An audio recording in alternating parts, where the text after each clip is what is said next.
Hello friends, गासै बर' हारिनि थाखाय मोनसे गोजोनथाव खौरां।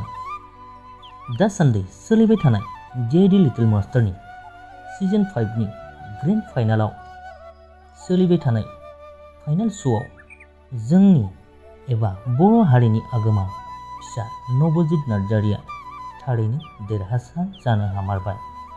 बिथांनि बे देरहासारनाया बर' हारिनि मोनसे जोबोरैनो गोग्गाथाव आरो लोगोसेनो नबजित फंबायखौ मोजां मोनग्रा गासै रायजो राजाफोरनि गोसोआव दिनै खुसिजों बुंफबबाय।